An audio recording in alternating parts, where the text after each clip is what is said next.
કોણ બનશે મુખ્યમંત્રી? શું છે મૂડ? એબીપી અસ્મિતાની વિશેષ રજૂઆત કોણ બનશે મુખ્યમંત્રીમાં આપનું સ્વાગત છે। આજે આપણે છીએ અમરેલી વિધાનસભા મત વિસ્તારમાં અને આપણી સાથે છે આ વિધાનસભાના મતદારો અને અહીંના નેતાઓ।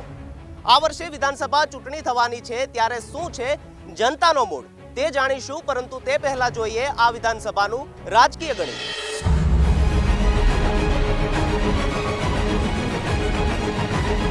અમરેલી એટલે ગુજરાતને પ્રથમ મુખ્યમંત્રી તરીકે ડોક્ટર જીવરાજ મહેતાની ભેટ આપનાર મત વિસ્તાર।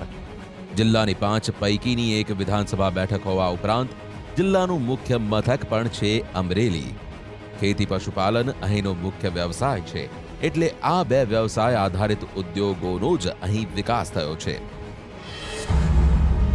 શું છે સ્થાનિક મુદ્દાઓ? અમરેલી વિધાનસભાના ગ્રામ્ય વિસ્તારોમાં પાણીની સમસ્યા ખૂબ છે। વિકાસના દાવાઓ વચ્ચે રસ્તાઓ બિસ્માર છે। શહેરમાં ગટર લાઇનની કામગીરી અધૂરી છે।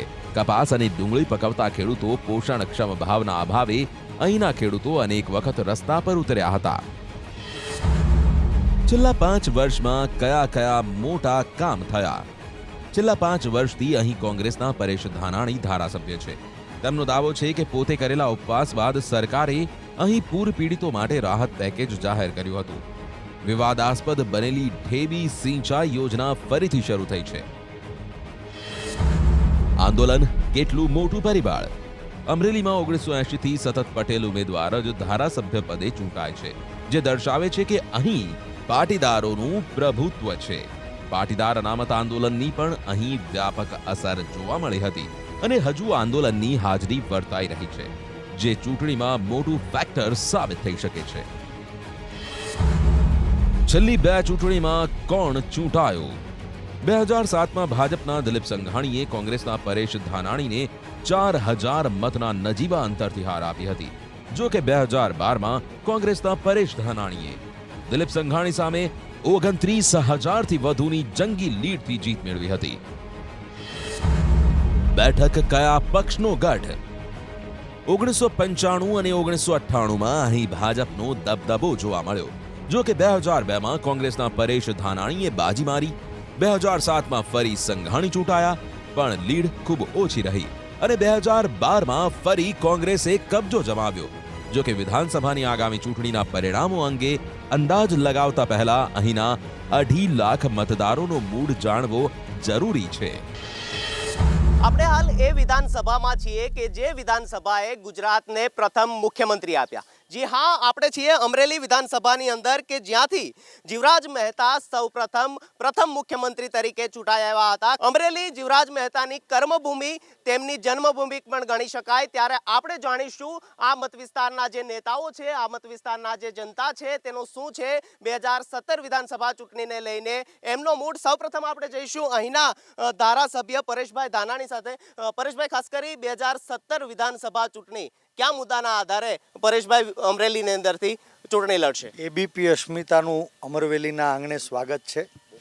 અમરવેલી હંમેશા ગુજરાતના રાજકીય ફલક ઉપર આગેવાની લેનારી આ ભૂમિ છે, ત્યારે મને સંપૂર્ણ વિશ્વાસ છે કે માત્ર જાહેરાતથી ચાલતી સરકારને ઘરે બેસાડી જાહેર હિતની વાત કરનારી સરકાર આવતા દિવસમાં ગુજરાતની અંદર શાસન કરશે। ચોક્કસથી કોંગ્રેસ પાસે જઈશું। ખાસ કરી ભાજપની વિધાનસભા ગઢ ગણાતો હતો, પરંતુ શું એવું રહ્યું કે 2002 અને 2012ની અંદર જે સીટ છે તે કોંગ્રેસ બાજી મારી ગયું?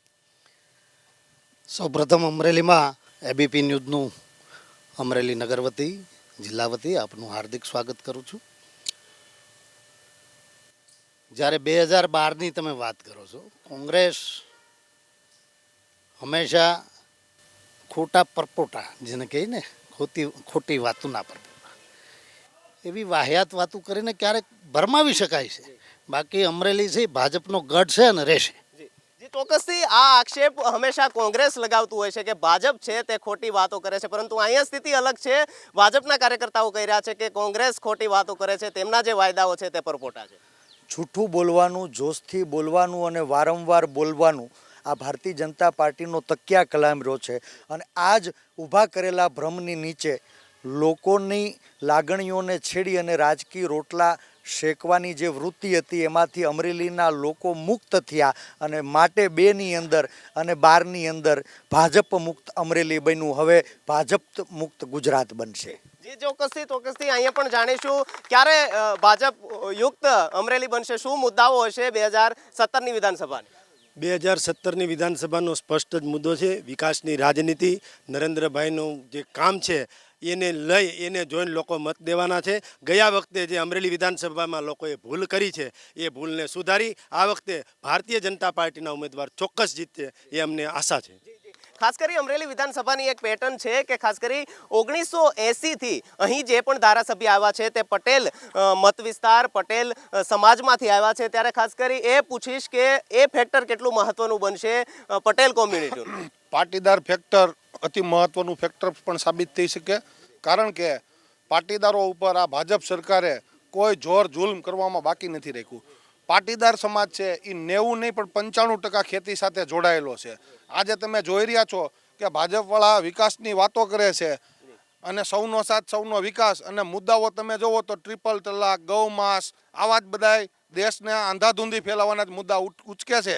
ત્યારે 2017માં પાટીદારો અને દલિત સમાજ, લઘુમતી સમાજ, આ તમામ સમાજ ભાજપને 100% સજ્જડ હાર આપશે. જી અહીંયા જાણીશું ભાજપ માટે પાટીદાર ફેક્ટર કેટલું ખતરારૂપ? કોંગ્રેસ પાટીદાર ફેક્ટરના આધારે જ છે ને 182 સીટમાંથી 200 સીટ, 150 સીટ આવશે ને 200 સીટ આવે એવી વાતો કરે છે. આ અમરેલી શહેરની અંદર, નગરપાલિકાની અંદર અત્યારે જે કાંઈ વિકાસના કામ થાય છે તે ગુજરાત સરકારની શહેરી વિકાસમાંથી આવેલી ગ્રાન્ટમાંથી કરે છે. એને પૂછો, ગામના ગટરના ઢાંકણા છે ને 100 ભંડોળમાંથી બદલાતા નથી. આ પ્રશ્નનો જવાબ પરેશભાઈ પાસેથી લેશું. પરેશભાઈ 5 વર્ષની તમારી કારકિર્દી રહી અહીં. ભાજપનો આક્ષેપ છે કે જે પણ ગ્રાન્ટ આવે છે તે ત્યાંથી મોકલવામાં આવે છે, ઢાંકણા પણ બદલાઈ નથી શકતા. ગ્રાન્ટ એ પ્રજાના પરસેવાની કમાણી રાજ્યની તિજોરીમાં ભરાય અને પ્રજાજનો માટે વપરાય એનો સનિષ્ઠ પ્રયાસ અમરેલીના ધારાસભ્ય તરીકે અમે કર્યો અને પરિણામે આજે અમરેલીની અંદર વિકાસની વર્ષો જૂની જે ભૂખ હતી એને સંતોષવામાં અંશત સફળ થયા. ભારતીય જનતા પાર્ટીની ગ્રાન્ટ એટલે ભારતીય જનતા પાર્ટીના કાર્યકરો માટેની વાપરવા માટેની વિચારધારા, અને અમારી માટે સરકારી ગ્રાન્ટ એટલે પ્રજા હિત માટેનું રોકાણ કરવા. સીધો આક્ષેપ ત્યાં થઈ રહ્યો છે ભ્રષ્ટાચાર ઉપર કે ત્યાંની ગ્રાન્ટ એ કાર્યકર્તાઓ માટે અને કોંગ્રેસની ગ્રાન્ટ એ જનતા માટે. અમરેલીના વર્તમાન ધારાસભ્યો એવું કહી રહ્યા છે કે ભારતીય જનતા પાર્ટીની સરકારમાંથી આવેલી ગ્રાન્ટ એ લોકો માટે વપરાય છે. અમે કોંગ્રેસવાળા લોકો માટે વાપરે છે અને ભાજપવાળા છે જે કાર્યકર્તાઓ માટે વાપરે છે. તો ધારાસભ્યને અત્યારે વર્તમાન રીતે નગરપાલિકામાં આરટીઆઈની માહિતી કરીને માગી લેવી જોઈએ કે અમરેલી શહેરમાં ચાલતા કામ કયો સુધરાય સભ્ય કરે છે, કયો કાર્યકર કરે છે અને તમારો કયો નેતા કરે છે. ચોક્કસ એ જાણીશું. 5 વર્ષની અંદર કોંગ્રેસનું આ વિધાનસભાની અંદર શાસન રહ્યું. શું મહત્વનું કામ 5 વર્ષની અંદર મહત્વનું ગણી શકાય? આ કોંગ્રેસ જ બધા કામ જે અત્યારે જે ચાલુ કામ છે ને બધા રોડના ને બધા કોંગ્રેસ જ કરે છે, બાકી કોઈ કરતું જ નથી. તમે શું કહેશો? ભાજપવાળા છે ને ખાલી વાતો જ કરે છે, મોટી મોટી જાહેરાતો બેનરો મારે છે, કામ કરે છે. બાકી જે કામગીરી કરીશ તમે છેટ અમારા અમરેલી જિલ્લાના પહેલા મુખ્યમંત્રી હતા ત્યારથી લઈને અત્યાર સુધી તમે જો કે જે ડેમોથી માંડીને જે મોટા મોટા કામો કર્યા છે એ બધા કોંગ્રેસે કર્યા છે. ભાજપ સરકાર ખાલી મોટી મોટી વાતો જ કરે છે ને બેનરો જ મારે છે ખાલી. જી ખાસ કરી બહેનો પણ છે, તેમની પાસે જઈશું. શું કહેશો? આક્ષેપ છે કે ખાલી પોસ્ટરો લગાવે છે, કામ નથી થતું. ભારતીય જનતા પાર્ટી એ વિકાસની વાત છે, સૌનો સાથ સૌના વિકાસની વાતો લઈ અને ભારતીય જનતા પાર્ટી હંમેશા આગળ ચાલે છે અને એનું પરિણામ ગત લોકસભામાં પણ જોઈ લીધું છે. અને કોંગ્રેસ જે વાતો કરે છે તો કોંગ્રેસ આવે છે અને જાય છે, પણ લોકો હવે એવું કહે છે કે કોંગ્રેસ ક્યારે આવે છે અને ક્યારે જાય છે એ જ ખબર નથી. કોંગ્રેસ આવવાની છે, ફાઇનલ છે. બેને કીધું છે કે કોંગ્રેસ ક્યારે આવશે. બેન જોશે 2017ની અંદર કોંગ્રેસ જરૂર આવશે અને ભાજપ છે એ જરૂર ભાગશે. ભારતીય જનતા પાર્ટી એ સત્તાના કેન્દ્રીકરણનું પ્રતીક છે અને કોંગ્રેસ એ સત્તાના વિકેન્દ્રીકરણનું પ્રતીક. ભારતીય જનતા પાર્ટી એ હંમેશા હંમેશા ભય ઊભો કરી અને પોતાના રાજકીય રોટલા શેકે છે અને કોંગ્રેસ પ્રેમના વાતાવરણથી લોકોને જીતવાનો પ્રયાસ. આ વખત મને સંપૂર્ણ વિશ્વાસ છે કે ભયમુક્ત ગુજરાતનું નિર્માણ થશે. ગરીબ ગામડા અને ખેડૂતની સરકાર અને એનો મુખ્યમંત્રી ગાંધીનગરમાં બિરાજમાન થશે. ગાંધીનગરની અંદર મુખ્યમંત્રી બદલાશે, પક્ષ બદલાશે, શું કહે છે? ગાંધીનગરની અંદર કોઈ મુખ્યમંત્રી બદલવાના નથી. કોંગ્રેસ એના દિવસ સપના ભૂલી જાય.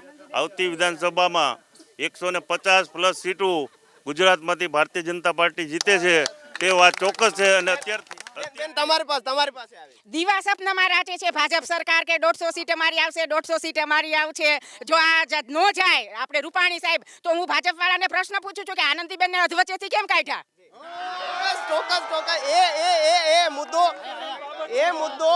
એ મુદ્દો મહત્વનો બનશે. સૌપ્રથમ તો મારે એ જ કહેવું છે કે મહિલાને આ લોકો ટકવા જ નથી દેતા, અને જ્યારે વિકાસની વાત આવે ત્યારે અમરેલી નગરપાલિકાના 1.5 વર્ષના શાસનમાં આપ જોઈ રહ્યા છો કે 50 વર્ષમાં ક્યારેય કામ નથી થયા. એટલા 1.5 વર્ષના સમય જ્ઞાન આજે વિકાસ પણ નગરપાલિકાના પ્રમુખ અમારા અલકાબેન જે લોકલાડીલા પ્રમુખ છે, ફેસબુકની અંદર સારા એવા ફોટા મૂકે છે. હવે આનો જવાબ શું? પરેશભાઈ સાંભળો, એનો પેલા નગરપાલિકાનો મારો પ્રશ્ન સાંભળો. એણે એવું કીધું કે અમરેલીની અંદર 1.5 વર્ષની અંદર નગરપાલિકાની અંદર કોંગ્રેસ વિકાસ કરી રહી છે એવું કહે છે. પણ મારે અહીં ઉભેલા તમામ સુધરાય સભ્યો અને બેન અને ધારાસભ્ય ધાનાણી અમારા, એને પણ કેવું છે કે આ નગરપાલિકાનું સંચાલન અમારા ભારતીય જનતા પાર્ટીના મહામંત્રી પીપી સોજિત્રા કરે છે. ભાઈ, અમારા ભારતીય જનતા પાર્ટીના જે આગેવાને હમણાં આક્ષેપ કર્યો કે ઉછીના અમે ભાજપના કાર્યકરોને અહીંયા આવીને નગરપાલિકાનો વિકાસ કરે, એકદમ વાહિયાત વાત છે. કોંગ્રેસે હંમેશા વિકાસને નજરમાં રાખી છે. કોંગ્રેસે ક્યારે ભાજપ કોંગ્રેસ જોયું નથી. માત્ર ને માત્ર અમરેલીના વિકાસમાં ભારતીય જનતા પાર્ટીનો નાનો કાર્યકર જો સૂચન કરતો હોય અને એ વ્યાજબી હોય. અહીંયા એ જાણીશું, શું કહેશો? કોંગ્રેસની અહીં સીટ છે, કોંગ્રેસનું પ્રભુત્વ છે. ક્યાં એવા મુદ્દા રહ્યા કે તમને લાગ્યું હોય કે આ કામ થવું જોઈતું તો ના થયું? સૌપ્રથમ ગઈ વિધાનસભામાં દિલીપભાઈ સંઘાણી અહીંથી નેતૃત્વ કરતા હતા. અમારે અહીંયા ડૉક્ટર જીવરાજ મહેતા જ્યારે પ્રમુખ થયા ત્યારે માત્ર ને માત્ર 3 કોલેજ આવી હતી ગ્રાન્ટેડ. દિલીપ સંઘાણી 5 વર્ષ રહ્યા, 5 ગ્રાન્ટેડ કોલેજ લાવ્યા. 5 કોલેજ પૂછવા માંગીશ. શિક્ષણની વાત થઈ છે.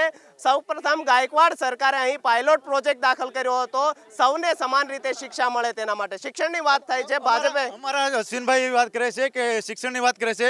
હું અશ્વિનભાઈને એ મુદ્દો કહેવા માંગુ છું કે ગુજરાતની અંદર 6000 દલિત વિદ્યાર્થીઓને 6 કરોડની શિષ્યવૃત્તિ 1.5-2 વર્ષથી આપતી નથી, અને સરકાર ખાલી વાતો કરે છે દલિતોને જાહેરાત માટે, અને દલિતો ઉપર અત્યાચાર થાય છે. દલિતોને ખાલી મોટી ભરમાવાની વાતો કરે છે. પણ જ્યારે કોંગ્રેસની સરકાર હતી ત્યારે દલિતો ઉપર જે અત્યાચારો થતા હતા અને જે દલિતોની હિજરત થતી હતી, એ ભારતીય જનતા પાર્ટી આવ્યા પછી.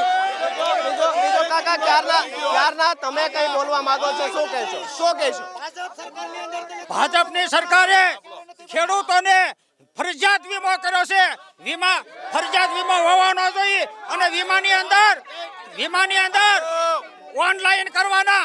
એક ગુજરાતના ખેડૂતોને 7 કરોડનો ખર્ચો છે, અને જો ખાતરમાં ઓનલાઈન કરશે તો 14 કરોડ રૂપિયા તો ઓનલાઈન વાળા કમાશે. અને ખેડૂતની વાત થાય છે. પરેશભાઈ તમને પૂછવા માંગીશ. તમને પૂછવા માંગીશ. આક્ષેપો થઈ રહ્યા છે, તમે શું કહેશો આ બાબતે? મને સંપૂર્ણ વિશ્વાસ છે ગુજરાતની અંદર 18 વર્ણમાં ઉકળાટ છે, અને 18 વર્ણનો ઉકળાટ 2017ની અંદર સપાટી ઉપર આવશે, અને ઓછામાં ઓછી 151 સીટ ઉપર ભારતીય જનતા પાર્ટીની ડિપોઝિટ ડૂલ થશે. ડિપોઝિટ ડૂલ થવા સુધીના પ્રશ્નો છે. તમને પૂછી, ભાજપની ડિપોઝિટ ડૂલ થશે મોટા ભાગના? ભાજપને નહીં જાય, કોંગ્રેસની ડિપોઝિટ ડૂલ થાય. અને આવતા દિવસોમાં તમે જોજો કે આ ભૂલ કરી છે. બીજી વખત ભૂલ અમરેલીની વિધાનસભાની જનતા ભૂલ બીજી વખત કરવાની નથી. યાદ રાખજો, આજની તારીખે ભારતીય જનતા પાર્ટીનો ઉમેદવાર વિજય થાય. દરેક મુદ્દાઓ થયા. દરેક મુદ્દાઓ થયા. વિકાસની જે વાત છે તેના પર આપણે હવે જઈશું. પરેશભાઈ, 5 વર્ષનું તમારું કાર્ય અહીં, સૌથી મોટું શું કહેશો તમારી સિદ્ધિ અહીંની વિધાનસભા બાબતે, સૌથી મોટું જે કાર્ય કર્યું? કોંગ્રેસ પક્ષ નામ નહીં એનું કામ બોલે છે ને એનો ઇતિહાસ સાક્ષી છે. મને સંપૂર્ણ વિશ્વાસ છે કે અમારો વિકાસ એ લોકો આંખે જોઈ શકશે, હૃદય સ્પર્શી શકશે, પણ ભારતીય જનતા પાર્ટીનો વિકાસ એ માત્ર કાને સાંભળી શકાય, આંખે જોઈ ન શકાય, હૃદયમાં એનો અહેસાસ ન થાય. અને એટલે જ ગુજરાતની અંદર ભારતીય જનતા પાર્ટીના શાસનમાં નવા જન્મનારા બાળકને એની માએ વિકાસ નામ આપવાનું બંધ કર્યું છે. આજે દરેક જગ્યાએ નાળા પુલિયાના કામો ચાલુ છે. અમરેલીમાં 42 કરોડ રૂપિયાના ખર્ચે અદ્યતન એસટી બસ માટેની પોર્ટલ સેવા ટૂંક સમયમાં. અહીંયા બેન કંઈક કહેવા માંગે, શું કહેશો? ભાજપ સરકાર અત્યારે ગાયો માટેનું કહે છે, તો એને નલિયાકાંડની બાઈ માટે શું કર્યું? પછી ભાજપ સરકાર એ એક સરકાર એવી છે કે જે ધર્મના નામે મત લે છે. નથી મુસ્લિમ જ્ઞાતિ એવી, નથી ખ્રિશ્ચન જ્ઞાતિ એવી. જ્યારે એક જ મિનિટ નલિયાકાંડ માટે જો એ લોકો એ રીતના અમને સવાલ કરતા હોય તો અમે દિલ્હીની દામિનીનું શું થયું એનો જવાબ અમને આપે. વિધાનસભામાં કોંગ્રેસના ધારાસભ્ય શ્રી જ્યારે ભારતીય જનતા પાર્ટીની સરકાર જે વિકાસ કરી રહી છે, વિકાસ થાય છે, એ પોતાના નામે ચડાવવાનો, જે વિકાસ નથી થતો એ એમ કે સરકાર રોડા રોકે છે. મણિનગરનો રોડ ઉપવાસ આંદોલન ઉપર ઉતરાતા ધારાસભ્ય તો હજી ચાલુ નથી કરાવી શક્યા, તો એનો જવાબ ધારાસભ્ય શ્રી આપે. ધારાસભ્ય પાસે જઈશું. પરેશભાઈ, શું કહેશો? અમરેલી પોલીસ લાઇનથી મણિનગરનો રોડ 25 વર્ષથી ભાજપની સરકારે બાનમાં લીધો હતો. વારંવાર વિધાનસભામાં લડી અને પોલીસનો બિનઅધિકૃત કબજો અમે ખુલ્લો કરાવ્યો. રોડ આજે ખુલ્લો થઈ ગયો છે. એમાં 10 લાખની ગ્રાન્ટ આપી 10%, 20% અને 70%ની યોજનામાં 2 વર્ષથી દરખાસ્ત પડતર પડી, 3 વખત ક્વેરી કાઢી, કલેક્ટરે જસ્ટિફિકેશન પછી સરકારમાં દરખાસ્ત કરી હોવા છતાં આ ભાજપની કિન્નાખોર સરકારે એ કામ રદ જવાબ. પરેશભાઈ પહેલા તો વિકાસની વાત કરે, પહેલા વિકાસ કરવા માટે વિધાનસભામાં તો રહેવું પડે ને. એની આ ઢંગ ધડા વગર ના થાય અને વિધાનસભામાં નથી રહેતા લોકોએ એને વિધાનસભામાં એ મુદ્દો પરેશભાઈ જાણીશું. અનેક વખત એવા કોંગ્રેસ પર આક્ષેપ થતા હોય છે, મહત્વની ચર્ચા હોય છે ત્યારે વિધાનસભા જે ગૃહ છે તેનું વોકઆઉટ થતું હોય છે. પાછો એ પ્રશ્ન, હા, જે ભાજપે આક્ષેપ કર્યો કે ધારાસભ્ય શ્રી વિધાનસભામાં હાજર રહેતા નથી, પણ પરફેક્ટ માણસ ભાઈ પરેશ ધાનાણી નામ જો કહો કે અમારો યુવા ઉમેદવાર આટલો બધો સફળ છે કે એની રજૂઆતથી મુખ્યમંત્રીની ખુરશીના પાયા હલબલી જાય છે. ભારતીય જનતા પાર્ટીની સરકાર હોય, ભારતીય જનતા પાર્ટીના મુખ્યમંત્રી હોય અને ગુજરાત વિધાનસભામાં જ્યારે ભારતીય જનતા પાર્ટીનું અધ્યક્ષ સ્થાને શ્રી રમણલાલ વોરા બેઠા હોય અને બધા જ લોકોને સમાન તક આપવામાં આવતી હોય, સમાન રીતે સાંભળવામાં આવતા હોય, વિકાસની વાત હોય તો પછી ભારતીય જનતા પાર્ટીનો ધારાસભ્ય હોય કે કોંગ્રેસનો ધારાસભ્ય હોય, બધાને સમાન તક આપવામાં આવે છે. ભાઈ હમણાં સમાન તકની વાત કરી ત્યારે કહેવા માંગીશ કે જો સમાન તક આ સરકારે આટલા વર્ષમાં દરેક સમાજને આપી હોય તો એટલે અત્યારે છેલ્લા 1 વર્ષમાં કે 1.5 વર્ષમાં જેટલા આંદોલનો ચાલ્યા, આ સમાન તક જો આપેલી હતી તો આટલા બધા આંદોલન દરેક સમાજે ચલાવવાનો ફરજ શું કામ પડી? આપ જોઈ શકો છો કે જે આંદોલનો કોંગ્રેસ દ્વારા જે પ્રેરિત થતા હતા એ લોકોને ધીમે ધીમે ખ્યાલ આવવા માંડ્યો ને આંદોલનો સુષુપ્ત મીંડા થવા, આંદોલનો શાંત પડી ગયા છે. ભારતીય જનતા પાર્ટી વિકાસની રાજનીતિ કરે છે. નર્મદાનું પાણી અહીંયા પહોંચાડ્યું છે, ખેડૂતોની તુવેર ખરીદી છે, નર્મદાનું પાણી અહીંયા પહોંચાડ્યું છે, એટલે ભારતીય જનતા પાર્ટી સાથે વર્ષો જૂનું જે સપનું હતું ભારતીય જનતા પાર્ટીનું અને નરેન્દ્રભાઈએ કીધું હતું કે ઘરે ઘરે સિંચાઈનું અને પીવાનું પાણી મળે એ માટેની આ યોજના છે ને સૌની યોજનાથી સૌરાષ્ટ્રમાં ઘરે ઘરે નીર આવવાના છે અને છેક કચ્છ સુધી નીર આવી ગયા છે. મારે અમરેલીના કાર્યકર્તા તરીકે ભાજપના મિત્રોને વિનંતી કરવી છે કે અમરેલીના ખેડૂતોને નર્મદાનું પાણી એના ખેતરમાં લાવે એ આવ્યું નથી. અમરેલીના ખેડૂતોને 2012નો પાક વીમો જે હકનો મળવો જોઈએ એ અટકાવ્યો છે. અમરેલીના ઉપર કુદરતી આફતે 2015માં ભારે મોટું પૂર આવ્યું. એ પૂરના 1900 કરોડ રૂપિયાનું નુકસાન, એનું પેકેજ આ ભાજપના 21મી સદીના ગુજરાતમાં મારા અમરેલી જિલ્લાની બાયુના ઘરે બેડા નથી ભરાતા અને આ ભાજપવાળા ડેમ ભરવાના શેખ ચલી સપના ગુજરાતની જનતાને દેખાડી રહ્યા છે. પેલા મારી બાયુના બેડા ભરાવો, પછી ડેમ ભરવાના સપના દેખો. એ હકીકત છે બેન એ પૂછીશું એને બાયુ નો કહેવાય, એને બેન કહેવાય. માતાઓ બહેનોને સંસ્કાર આપો એટલા. અને બેનનો પ્રશ્ન છે. બેન તમે નહીં, બાઈ આ બેનને ખબર નથી કે બાઈ અને બેન ઈ પર્યાય છે, આપણો ગામઠી ભાષાનો શબ્દ છે. પરેશભાઈ જે શબ્દ વાપરો છે એમાં મારે દારૂબંધી અંગે વાત કરવી છે. વિજય રૂપાણી સાહેબે દારૂબંધી માટેનો થઈ અને કાયદો ઘડ્યો છે. ગાંધીના ગુજરાતની અંદર ભાજપ સરકારમાં દારૂની રેલમછેલ છે. રેલમછેલ દારૂની છેલ્લા 50 વર્ષની અંદર ભાજપના શાસનને બાદ કરતા આ જે કાંઈ ખરાબી છે ને એ તમારી કરેલી છે અને તમારી દેન છે. ઉકળો અમે ચોખ્ખો કરી છે.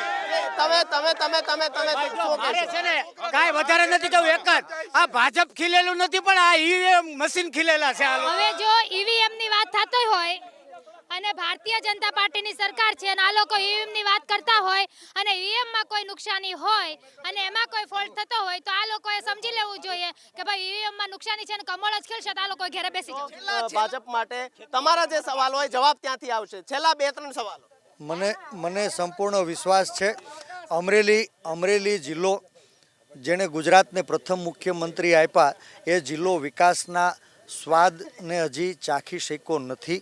અહીંયા રોજગારનો અભાવ છે, ખેતી ઉપર નિર્ભર જિલ્લામાં નર્મદાના સિંચાઈના પાણીનો અભાવ છે, ખેડૂતોને પૂરતી વીજળી પ્રાપ્ત થતી નથી, આરોગ્યની સુવિધા ભાંગીને ભૂકો થઈ છે. ત્યારે અમરેલીમાં મેડિકલ કોલેજ સૈદ્ધાંતિક મંજૂરી મળી હોવા છતાં ભાજપની કિનાખોર સરકારે મેડિકલ કોલેજને મંજૂરી આપતા અટકાવી છે. આ નર્મદાનું પાણી અહીંયા જિલ્લા સુધી પહોંચાડ્યું છે. કોંગ્રેસ 50 વર્ષ રહી નર્મદા બંધને મંજૂરી આપવામાં ક્યાં અડચણ હતું? પાણી બાબતે અનેક સવાલો છે. બહેનોને જ પૂછીશું.